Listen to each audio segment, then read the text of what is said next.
Hello everyone and welcome back to another video on the channel. Today we are going to be talking about the season finale of Hawkeye, episode 6 of this, little mini series that we've had going on for the past month or so. And I'll also be talking about the series as a whole, but I really want to focus on the finale in general because I think it's just come out. People are going to be talking about it. There's a lot of spoilers to talk about. Obviously Kingpin and all the stuff that has to do with that, and I think some worries that I have about the audience reaction to this episode. I feel like this episode is going to be a little controversial to certain groups of fans, so I'm going to cover all of that stuff and just overall tonal stuff about this show that I really did enjoy, much more than I was expecting to. And so yes, I did mention that this will be a spoiler review, so if you have not seen any episodes of Hawkeye, I will be getting into Hawkeye, and also a very small spoiler, and trust me, a very small spoiler for Spider-Man No Way Home. So I will be getting to all of these things, and let's just jump right into it because Hawkeye has been a fun show and it's been leading up and everybody has been anticipating the appearance of Kingpin. I want to get that off the bat, out of the way, because this is probably going to be the most interesting parts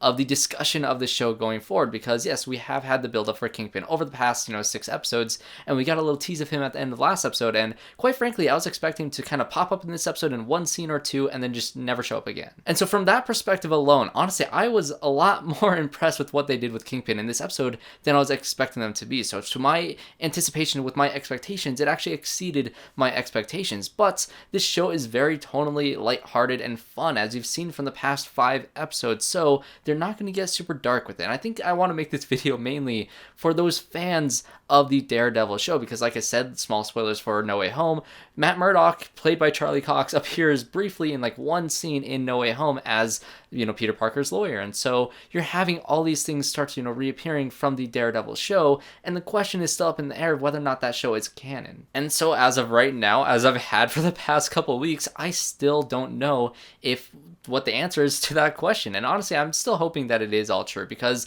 there are ways around it. At the end of season 3 of Daredevil, Kingpin was defeated by Daredevil, obviously, and he was going to be put in jail for the rest of his life, essentially. And a lot of time has passed since the series ended for Daredevil. I think it ended in 2018, I believe, and that's when Infinity War came out. That's when the snap happened and everybody blipped away. And during that blip, Kingpin could have gotten out of jail, and Kingpin could have been doing all these things with the Tracksuit Mafia and with Ronin and all these different things that could be possible. And so yes, I do think there is a small possibility that the Hawkeye or that the Daredevil show could still be canon in the entirety of the MCU. And so that's kind of my hope for it. But for all the people that are going to be inevitably complaining about how goofy this show is and how Kingpin was portrayed in this show, my response to that would be, it'd be kind of weird if, Kingpin showed up smashing heads in this very lighthearted Christmas-themed show that is kind of bubbly and fun. This show has been a blast to watch. I really did enjoy that, all of the things in this show are very character-based, and that's what I really love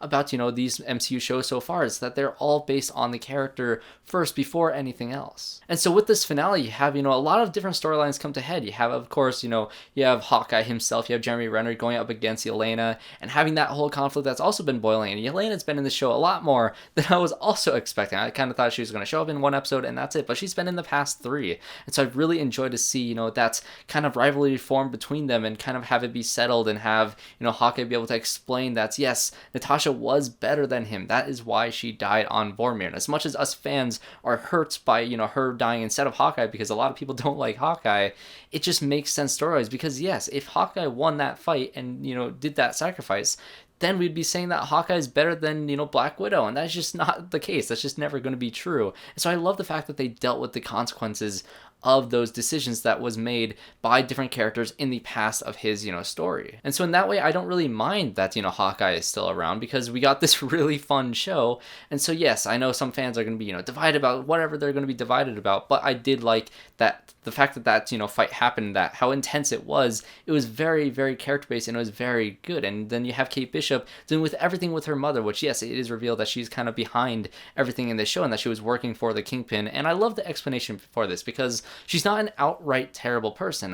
We weren't really sure what her motivations were, but we get that at the beginning of this episode with the conversation between her and Kingpin, because again, Kingpin is in a lot of this episode, and so they have this conversation where, her husband was in debt to Kingpin back, when that was all happening in 2012 before the Battle of New York happened, and when her husband died, all of that debt went upon her. And so she's had to do all these terrible things in fear of Kingpin, essentially. In this scene, I don't really understand, I looked at Twitter briefly, and don't look at Twitter, is the moral of the story, but, people are complaining about, the tone of Kingpin. He was very intense in this opening scene. Just the cadence of Vincent D'Onofrio as this character is perfect casting. I really would be very upset if they ever did recast, Vincent D'Onofrio in the MCU, if, this wasn't happening, if they weren't bringing back these actors from the Daredevil series. So whether or not that's still canon, I'm still glad that they have this actor, because even in small moments between him and KAZI, he was very, very intense, and he was scary. I missed how intense and how intimidating this actor was as this character, and to have him back, even in the slightest form, is so just happy for me. It gets me so excited for the future of what they're going to do with this character. And like I said, what they're going to do with this character. Because towards the end of this episode, you have Kate Bishop fight, Kingpin in this very entertaining scene where he just wants to get to her mom. He just is so focused on that, and Kate just keeps on annoying the crap out of him. And this fight was very entertaining because, she can't do crap against this guy no matter what she does. He even gets hit by a car by the mom, and he's still getting up and still fighting. And it's so intense. And yes, it's a little bit goofy of him just throwing her around like a rag doll, but that's what he would do. He's not trying so intensely to kill her. It's like a guy swatting away a fly. That's how he was treating Kate in this scene, and I honestly really love that. And it fits, again, it fit the tone of the show. He's not going to come in smashing heads. He's going to be, swatting this fly out to go smash someone's head. And of course, he's not going to get to that point, and she's able to use the trick arrows to kind of blow him up for a second. And there are a lot of fake outs. He gets hit by the car. You think, oh no, they're not going to kill Kingpin. And then he gets up, and then she blows him up with all these trick arrows, and you're like, oh no, they're not going to kill Kingpin. And then of course he gets back up, and towards the end of the episode he confronts with Echo. And Alaqua Cox as Maya Lopez and Echo has been incredible in this show. I think she is definitely one of the most standout performances. Besides Yelena, I think Yelena was probably the biggest, surprise for me. And actually Kate Bishop. All three of them, they are phenomenal in this show. And Maya Lopez really went through an arc, and I'm really excited to see what they do with her show, because like I said, they're going to continue with Kingpin. There's no way this is the end of him. And all these people that are afraid that Kingpin dies when, he confronts Maya at the end, and Maya points the gun at him, and we hear the gunshot, and it pans up, and we don't see what happens. That is the point of that scene, is to get us excited for her show, because inevitably we're going to have the Echo show with the main villain being Kingpin. And for everybody who's worried about the tone of this show and how Kingpin was portrayed in the show being a little bit, goofier, swatting away a fly, throwing, Kate Bishop around like a rag doll, it just fits with the tone of this show. And we don't know the tone of the Echo show, because Echo in this show has consistently been the more dark and intense aspect of this show. And so when we get her show in general, I feel like that tone is going to be much darker and more intense because of her backstory, because she was a part of the mob for the entirety of her childhood, essentially.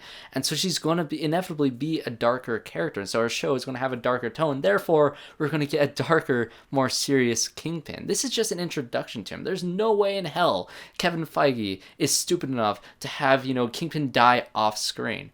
There's a million different things that could happen in that scene in which Kingpin can get away and kind of set up the beginning of that, show. But they're saving that for whoever's going to direct the Echo show, whoever's going to write the Echo show, to have those writers handle it. And I think that is the perfect way to send off Kingpin's character in this show, to kind of, wrap up his storyline in the show, because he's kind of been the looming figure over this entire series and over this entire season, and it's nice to have a little bow on that. So no matter how small that little bow is, or however much of a tease it is for something that is going to happen up next, at least it's wrapped up in this show. And for all intents and purposes, even if Maya killed Kingpin in that moment, in the hypothetical situation in which that is true, then her storyline is kind of fulfilled in that moment. But I don't think that is as satisfying as it could be with an entire show with that. And there's no way in hell that is not going to happen. And so I was very happy with the amount of Kingpin that we got in this show. And if anything, it's going to send people to go back and watch the Daredevil show, because I know when that show was coming out, it was the biggest thing ever. I remember so many people being hyped and excited about the show. I watched every season when they came out, even Jessica Jones and all those other shows, even though I didn't finish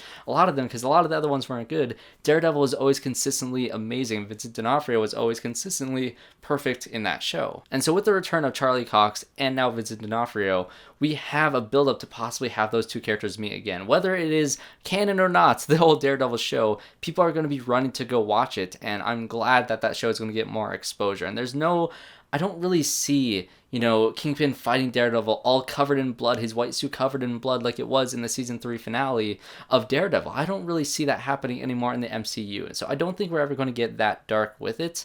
But like I said, the tone of this show, and I'll start getting to the show in general, has been very lighthearted and fun and very Christmassy. I usually don't get in a giant Christmassy mood during the holiday season. Last year I was kind of a Grinch. I didn't watch any Christmas movies except for Better Watch Out. That's the only one I watched. But once the first episode of Hawkeye hit, I honestly felt that, Christmas joy. It really does capture this really fun and entertaining tone, and Kate Bishop is a standout throughout this entire show. I really love Hailee Steinfeld as this character. Her charisma as this character and her banter with Clint Barton was phenomenal throughout this entire thing, and their relationship and their growth and them becoming partners was very earned. Again, a very character-based story with her character and with her mom, and this is a really hardcore origin story for her because, her dad died in the Battle of New York, and, she saw Clint, she found some sort of inspiration from this character, and years later, she finally met him, only to find out that her mother is, working for the biggest mob boss in New York, and it's a very scary situation for her. And to have by the end, her kind of working together with Jack, who I love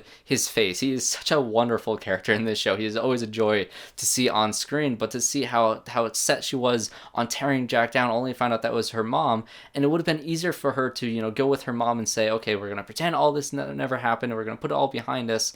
With all the terrible things that she did, she had the maturity to say, no, Mom, I love you, but I'm going to have to throw you in jail for all the terrible things that you did. And I'm glad that they had that conversation before she was arrested to kind of wrap up that character stuff. And I love that she went home with Clint Barton to kind of, see the whole family and to celebrate Christmas in some way. And yes, Clint did make it home for Christmas, as we've been, stressed about throughout this entire series. And so really everything in this entire show, every relationship that has been formed was fulfilled by the end of it. And I was very satisfied with how all these relationships ended. I was sad to see KAZI die, and I was kind of surprised by that, because throughout the entire show, I wasn't really sure about, the tracksuit mafia, as, silly and over the top that is. And, in this last episode, there's like 100 of them coming out of nowhere just so we can get a fun scene of Kate Bishop and Clint Barton fighting as Hawkeyes with a bunch of trick arrows, a bunch of faceless goons.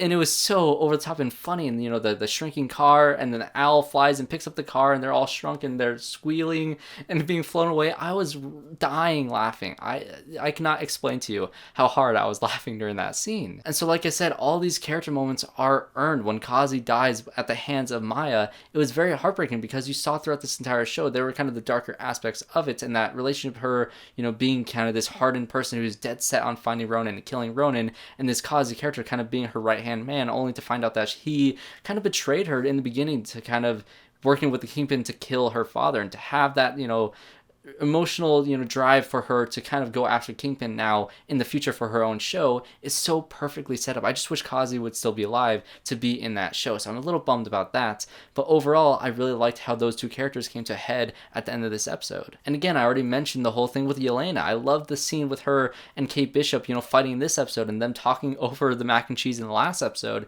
and just every scene that's, Florence Pugh was in. She's a star. She is one of the greatest actresses working today, and I love to see her on screen every time she's on screen. Honestly, I loved her more in this show than I did in the Black Widow movie. I really enjoyed her presence in this show. And yes, I do think this show took a little while to get on. The first two episodes, seeing the whole LARPing thing and not really knowing where that was going, but I'm glad that even the LARPers had an arc in the show, and they had some sort of fulfillment by the end of the series and having a purpose in it, and being, they weren't very in-depth characters at all, but I'm glad they weren't just throwaway things and as a joke of LARPers. They actually had, a thing to do in the finale, which was fun. I do think this is actually my favorite episode of this series, mainly because I love seeing Vincent D'Onofrio back as Kingpin, and the intensity that he brings to that character is still there, even with a goofier tone. And the possibilities of him in the future is very intriguing to me, but I loved having his presence in this show. I loved having all these character arcs, meet to a head in this show. I did love episode 3, but I think the trick arrow scene in this scene, even though the car chase was so incredibly well directed, this one was also very well directed. Again, the fight between Florence Pugh and Hailee Steinfeld in this episode, incredible. And so overall, my thoughts on this series are, it's very goofy and lighthearted. There's some moments where you have to completely suspend your disbelief. It is very hard to watch the show seriously, because things happen that will never in a million years happen. But who cares? It's a fun Christmas show that is just very just unbelievably entertaining. There's nothing about this show that is, I guess if you're too serious of a person, you're not going to like it. But just have fun with it. Just have fun with this Hawkeye show, and trust me, you will find enjoyment in it. And the possibility of the future with the Echo Show, with Kingpin, gets me very, very excited. I really did enjoy Hawkeye. I don't think it's one of the best MCU things ever made, obviously, but it was a very fun and entertaining, one of the more entertaining things I will definitely be checking out. Probably I'll try to check it out every holiday season. Why not? Marvel Studios now has a really great Christmas thing to watch along with Iron Man 3. So if you guys enjoyed this video, my thoughts on the season finale of Hawkeye, definitely comment down below what your thoughts are on the whole Kingpin situation, on, you know, just the characters in general and just the show in general. I really did enjoy this one. It was a fun watch and a very interesting finale that had a lot to talk about. And don't open Twitter. Please don't open Twitter and see all the complaining about it. Please don't freak out yet. There's Kevin Feige. We can trust in him. I hope to trust in him. And there's no way that's going to be the end of Kingpin. Trust me, guys. Just trust me on that. So thanks, guys, for watching. Like I said, comment down below. Leave a like. Subscribe to the channel if you want to see more reviews just like this one. I hope to see you all in my next one.